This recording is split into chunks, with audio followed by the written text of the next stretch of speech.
tariye mu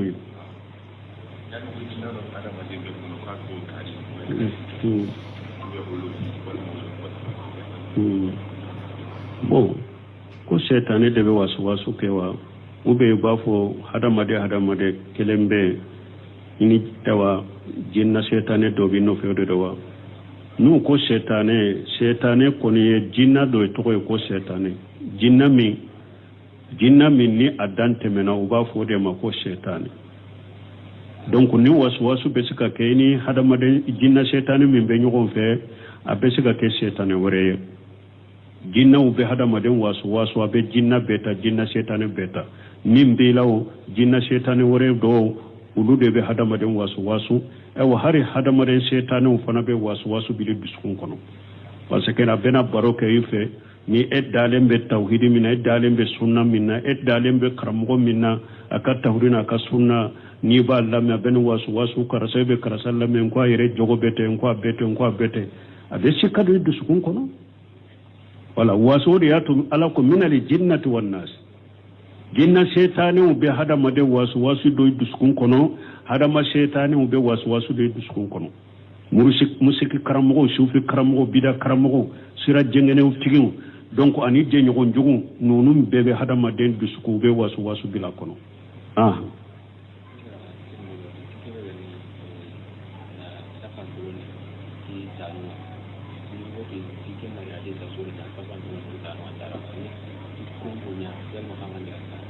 bo ko do ko minye ka safa utileni seunye boko hadisa me de wala hadisa mana wala ko hadisa unna na safo katile ni kamaunde donc ambe min fo hada madawnya an ka wakati labai na mo beteliya kata fatawa uma ani kateliya kata kuma la dina kono masibu bere bado salafu tilela utumbe boli fatawa nyede salafu tilela shebo tabino ni nana ni yen nyinin kali poshe dola ale ba fo ay karasa nyinin ka ni yo on nyinin ka o ba fo ay karasa nyinin ka ni yo nyinin ka o ba fo ay karasa nyinin ka fo eye mo folo min nyinin ka keso nyinin kali mbe sagi kanuma tellement que ni tumbe sira fata wanye dina kono ni dina masala do nana kelen ba fe mogo do ka do nena a jabuce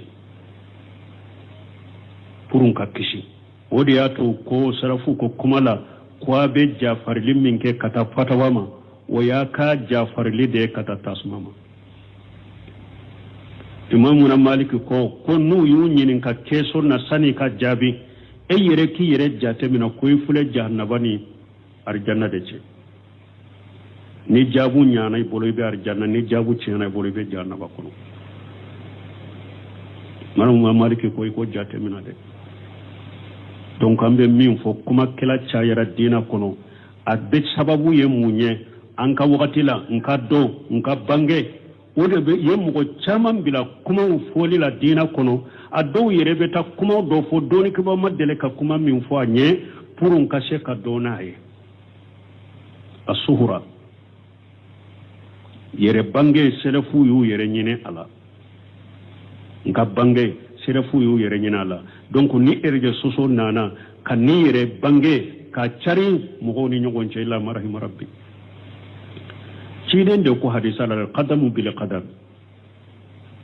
ale ba fo chogodi ko sen ko mana ewa hadisa la ciden ko sen fara hadisa salen nana sebo ko ku ulutum betile ukasafa wala fu uka alikaba kuru be korose nyogon alikaba kuru fula ile yele jogol kabu bil kabi o ya hadisa de donc e kali kaba kuru be josin nin kali kaba kuru la tellement que tumbe gere nyogona fu ka alikaba kuru be josi nyogona o ya to don ke ko safa betile ne yoro fula de alikaba kuru ani kamam parce que hadamade be akali kaba kuru de be nyogon tilela na ko senkoni kadafa e wa sonkoni kadala kenye hadamade ka senkoni ka janyogonye na ko lu kadala kenye ko senkonu de ka dalakin ko senkonu nunu ka janyogonye donc safo tumbe tileni minye kamau ani ewa alikabakuru safo betileni ni yoro fulade donc atiye min fo ko amana hadisa kuna kasage kata hadisa ulaje ani fana bunon seminu ko hada madde ni koy be dina laje ni nyakele ako wakati bebe katawdela mana nye hadisa kele nye doron kapano ye hadisa kele eyo ye e kapare yo kato lakali ko sen fara ko mana sen ko mana safatilela eye tiden ka hadisa nana safatilela eyo belajewa hadisa minyere be kuma ka ko ye kamande fo eya kairi wa belajewa wala hada madinki yere kulosi ni be kuma kodo kan ni hadisa nana la hadisa in kairi wa be nyini doni ka ba wuye min fo ala ube hadisa wure munun nana o koina o fana nyanyine de kodo folo sani eka kuma ni hadisa kelenka kuma ka hadisa to toy wala safa betileni fula de alikaba kuru fula shewu ani kamau ha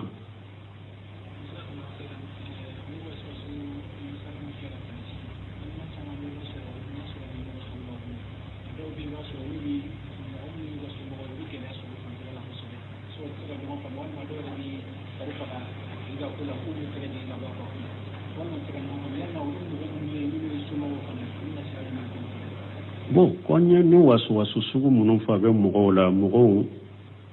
avec mugo dola fo akaso mugo na ka balma suru be degu lagaru alaba aba nege bokula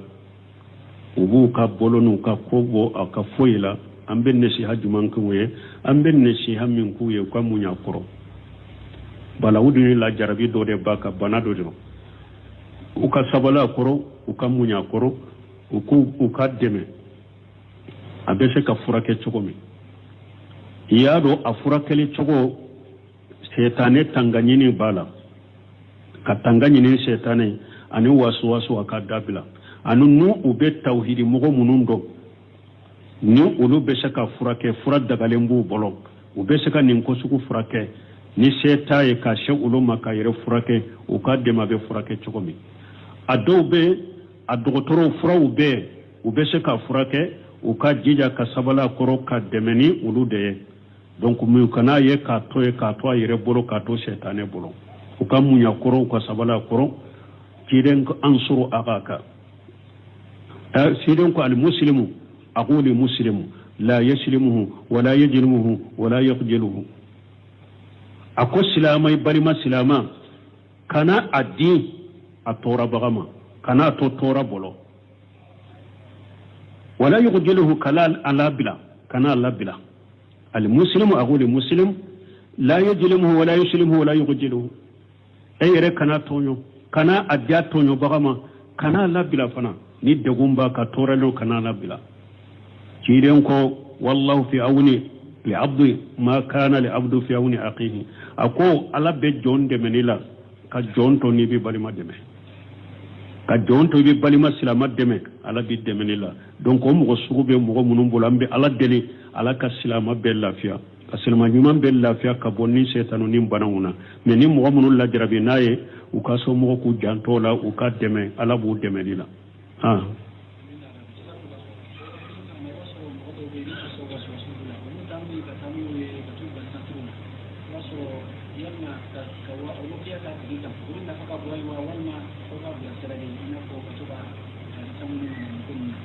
bon ko ni wasu sugu be mugo mununa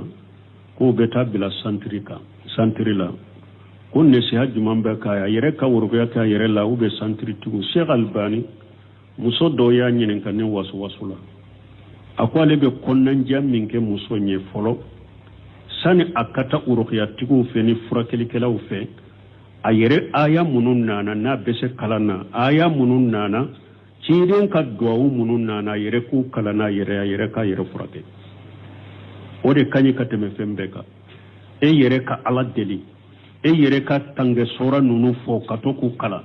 ciiden ka duwawu munun nana yere ku kala fo Sheikh Albani ya tigi bila ko ne ye kitabu do dila sahih kalimu tayyib akonye kitabu do dila kitabu munu jikru munu ni duwawu munu sahalendo ku do kitabu kono ko abe konnan jake muso nye ko akato nyini ayere kato ko kala yere ye ka yere furake o kausa akata urbuya tigufe wala min yere bese kala na ayere ka kala nunun ka yere ka katange sora nunun kala ka ciren ka dowu ke na yere pour ayere ka yere furake o de kausa akafu ko abeta yoro were ha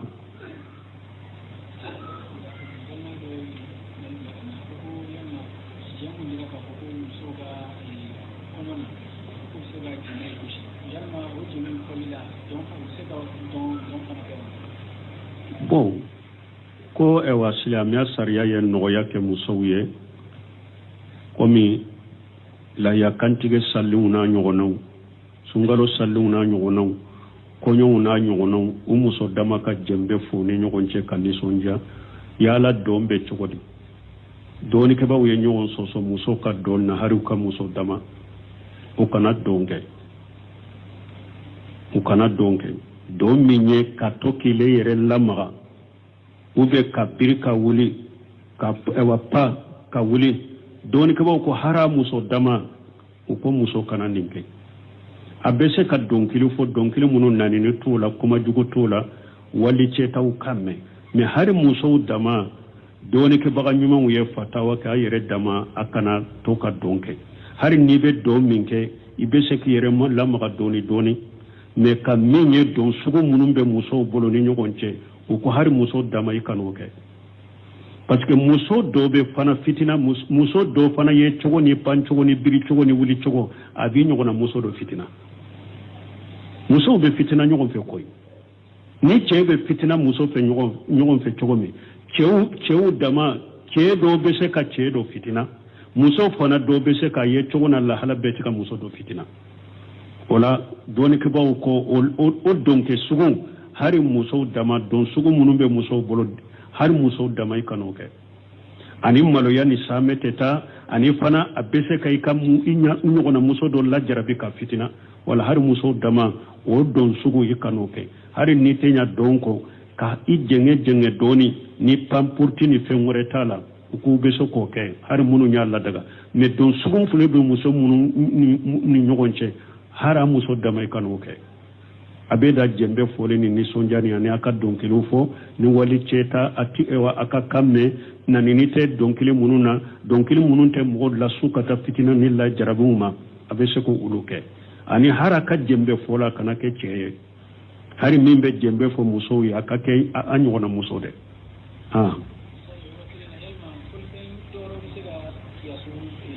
bon an delila ka ninnu bangeya jɛnbɛ dɔrɔn de nɔgɔya kɛra o de la sinon fɔli fɛn tɔw bɛ haramu tilenkɛ fɛn tɔw bɛ fɔli fɛn tɔw bɛ haramu nɔgɔya kɛra jɛnbɛ dɔrɔn de la n'o dagara o ka musow ka o gosi kɔɲɔw la mais fɔli fɛn tɔw bɛɛ ye haramu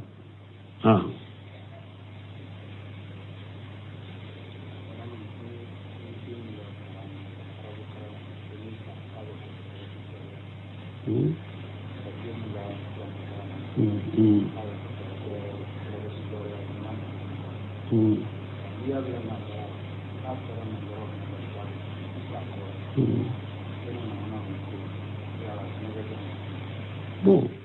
ko ni silamɛ sara ko ni i den bila kuranna kalan na a bɛ se ka k'i ma sarakatun jariya ye bon ko n'i y'a bila nasara kalan na don a tiɲɛna k'o fana bɛ kɛ mun ye ciden ye nin bɛɛ fɔ den ɲuman ka ko la ko aw waladu salihu yad'u lahu a ko u bɛ n'i ye den ɲuman tɔ a bɛ dugawu k'i ye den min y'a lakala silamɛya ni silamɛya adabu na ka diinɛ ladɔnniya a la i fatulen kɔfɛ a bɛ dugawu k'i ye a baraji bɛ s'i ma den filanan n'i ye den dɔ kalan wɛrɛ la min tɛ diinɛ kala ye ciden y'o fana fɔ kullu mawludun yuladu ala fitra abawahu yuwahidanihi aw yunashiranihi aw yumajjisanihi ciden ko den o den n'a bɛ wolo a dusukun kɔnɔ diinɛ ala b'a ni diinɛ de wolo la a lamɔnna mɔgɔ ɲuman bolo a ka ca ala fɛ n'i ye diinɛ yira la ani diinɛ de bɛ lamɔ a bɛ lamɔ diinɛ de ka diinɛ de b'a dusukun kɔnɔ a dancogo mais a ko a bangebaga fila de b'a kɛ yahudiya ye ou bien bangebaga fila de b'a kɛ nasara ye ou bien bangebaga fila de b'a kɛ majusiya ye depuis den fitini ne e ya do yahudiya kalana aye yahudiya hakilina uta uba kera yahudiya ci den kai da ya kai ni depuis ka den fitini e ya abolo mina kadin nasarau de ma nasarau de ya kala na yin nasara hakilinata uba kera nasarai e junubu be de la e da ya di nasarau ma ci den ko da ya kai nasarai depuis den fitini ya abolo mina kadin majusiyau ma tasuma batolau ayen majushiya kala inde kala majushiya hakilina donala uba kera majushiya cidan ko da ya kai kuma bette me cidan takawa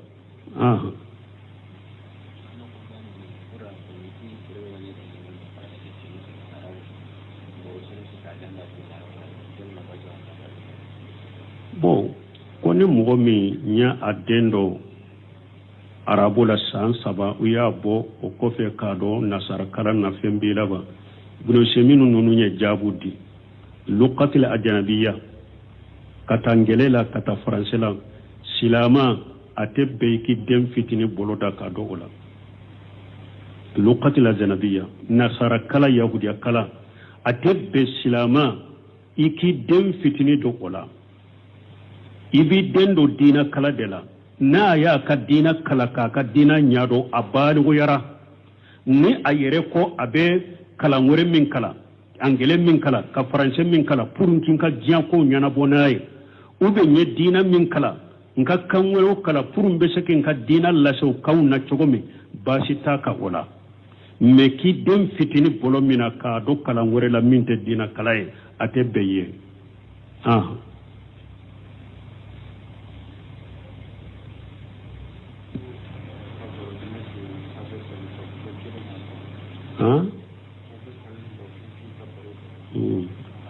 bon ko safo sali kofe ka baro sigi ko a konen do hadisa nana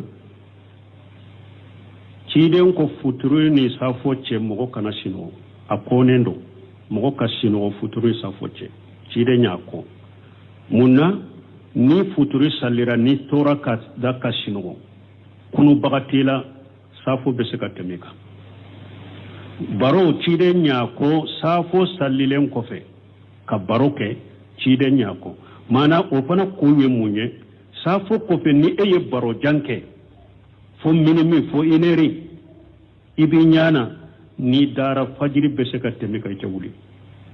me don ke bawo ya bo ni kono fo na ya soro safo kobe mo min be dina masayla udela aw bake ka nyogon kala dina masayla udela ube dunan do de nana jigi ika safo ko yode baro nyogonya doni sani katada basite nuna nyogonama parce que hada made ni dunan jigine ka ika foli bagaw u ka hakke bika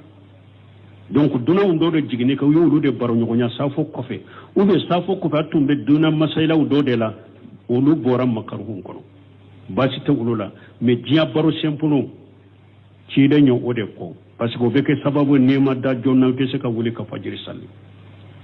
wala nimba hakri jogo donya kuma min jabi ka fo safo ni futuruche ko sunnate dersu kaddi atigi ya fo ka faraka ko parce que oye mugo ka jikru wakatu de anu ka salli wakati kube mugo sugula mais atigi ko fajiri ko fe dersu be sekadi la sara ko fe dersu be sekadi wa hada made nima kuma utadde lawla dro e yere ka kuma be nyugo ngule fajiri ko fe jikru te ya fajiri ko fe yere jikru kacha kateme futuri ko fe jikru yere parce que fajiri ko fe fajiri yere farda ka jikru be anya adkaru sabah wal masa sogoma ka jikru munum be fo ulube fajiri yere ka farda ka jikru be mitilalo wala sogoma ka jikru be bon la sara fana ko fe ni la sara salli len ko fe la sara ka jikru be o ko fe wula fela ka jikru be e ko dersu dagara nununa mais futiri ni sa fo che ko jikru be salli bagaw be min te tanagudu ya ni jikru ko de do jikru te fajiri ko fe jikru te e wa wala sara ko fe o ye Cheikh Salih Fawzani ñinenka ko mogo dobe wulu bolo ko ako farda kofe kube ko ewa mogo do de be farda ko fa lebe kitabu do de ta ka mogo la kala bo ko do ko ma ko farda ko fe direti ka wajulu ke ube ka mogo la kala ko oye haramu ye ko paske be mogo wasu ko mogo bu ka jikru mogo bu kan nafilala ko bu wasu ko don ko farda ko fe ko yi kana fo be wajulu ke ube kamana fo ko be ewa dersudi oye fawjani ñinen kan nin togola ako al haqiqa haja muqajjal o muqti ako haqiqa la nin tigi ye silamiya labila bagade nin tigi ye katawu kelade ako haqiqa nin ye silamiya labila bagade haqiqa ako nin ye katawu mogode ako nin ye katawu de ako alimami kenema yete sika be kolosi min misiri kono abika iki janto ika jamala iku lakala iku la dunia uto ka dina yoro mindo fardaw kofe lakala iku la dunia ako anyuma misali la terqib wa tarhib li ibn munzir to kan nin kitabu lakala fardaw kofe ke ka mo lakala wala riyadu salihin na nyugo fardaw kofe to ki ka jamala lakala nununda ako nimbe alimami kade ako ciren tumbe ninke fana fardaw kofe ciren be yelema fardaw do kofe ciren be yelema kan yesi sebawma abu waju waqtu dola abe hadisa fu ya waqtu dola bu lakala waqtu dola ciren yere tumbo ke o yesu salih ibn simin ya nyininka ko do ko farda sallu kofe ko mugo munum be dresu ke direti salamu kofe doni do be dresu ke direti ko manko ke ko mogo dobu ka jikrula mogo dobu ko sallila u kan kabila ni jikru kelaw tilala jikrula no semi ko ako haqiqa farda ko fe farda ka jikru be akum min munu fana ni salamu bilala doni dro na ba fe ka kuma min fo na be papier do re ba bolo sebeli do re ba na ba fe kalashe ube ni kitabu do re ba bolo na ba ke ka mogo la kalaye ube ni awulila ba ke ka kuma fo a kunkolo de la a ko fana be teliya ka ke salamu ko fe ka fe mun na pour jama kana bokata a ko dersu dila o fana be teliya ko ka kuma ke ko ka dersu damina ni ode parce que dabora jama min nana misiri kono de pour jama kana chari sani jama kata nkan ka dersu ko fo ubin ka kuma fo a ko fana kala nyini ode a ko kala nyini ode a ko ni mugo min ko sisa ne ka mugo kono o katila o ka jikirula akun mugo no o madele jama be bo akun mugo no o madele akun na ya soro donen do mugo bolo mugo no delela farda ko fe bebe sigi ka jikiru fo jikiru ko fe be wajuli lamme akun basi tala wala derisu dila bake abisa ka mugo makono ne mugo to do mugo mo ko la dai akun olale be min fo ni salamu bilala ni alimami ko ewa ni salamu bilal salamu bilalen ko be يقول أستغفر الله اللهم أنت السلام ومنك السلام تبارك يا ذي الجلال الكرام أكون نكو في بسك يقدر سوكي أيام من كان كدوني مسو أيا هكتو أيام من كان كدوني أبا هكتو كو أم بدر سولا أيام من كان كدوني أبا هكتو أكا من كان بلا ako wala ni salamu bilala astaghfirullah allahumma anta salam minka salam tabarakata ya jil jalal kiram akon nin ko fe bese ke kadder su damna ako cide nyere tumbe fardaw ko fe sebo yafo kon ni cide nye fardaw salli ni kuma ba bolo abe yele makka nyesi jamama kaka kuma ufo wala anyen nin fo ka faraka nimbe min bolo ko ewa safo ewa futuri safo ce dersu ko sunna tanya fo kateme mo woro ya fo ka bange atike kuma nani kuma ye aka kuma nyere de bese ka ke bidiya e doni ke bawgolo subhanakallahumma rabbana bihamdika ashhadu an la ilaha illa anta astaghfiruka wa atubu ilaik adama den na mi ube duskunde wasu ke umo de fois kariye muy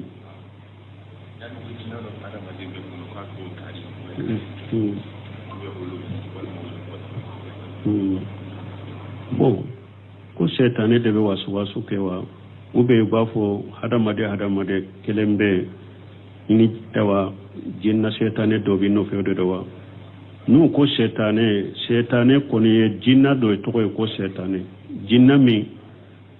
min ni a dan tɛmɛna u b'a fɔ o de ma ko setane donc ni wasuwasu bɛ se ka kɛ ni hadamaden jinna setane min bɛ ɲɔgɔn fɛ a bɛ se ka kɛ setane wɛrɛ ye jinnaw bɛ hadamaden wasuwasu a bɛ jinna bɛɛ ta jinna setane bɛɛ ta min bɛ la o jinna setane wɛrɛ dɔw olu de bɛ hadamaden wasuwasu hari hadamaden setanew fana bɛ wasuwasu bili dusukun kɔnɔ parce que a bɛna baro kɛ i fɛ ni e dalen bɛ tawhidi min na e dalen bɛ sunna min na e dalen bɛ karamɔgɔ min na a ka tawhidi n'a ka sunna n'i b'a lamɛn a bɛ ni wasuwasu karisa bɛ karisa lamɛn ko a yɛrɛ jogo bɛ ten ko a bɛ ten ko a bɛ ten a bɛ se ka don i dusukun kɔnɔ wala wasu de y'a to ala ko minali jinnati wan nas jinna setanew bɛ hadamaden wasuwasu don i dusukun kɔnɔ hadama setanew bɛ wasuwasu don i dusukun kɔnɔ musiki karamɔgɔw sufi karamɔgɔw bida karamɔgɔw sira jɛngɛnɛw tigiw donc ani jɛɲɔgɔn jugu ninnu bɛɛ bɛ hadamaden dusukun u bɛ wasuwasu bila kɔnɔ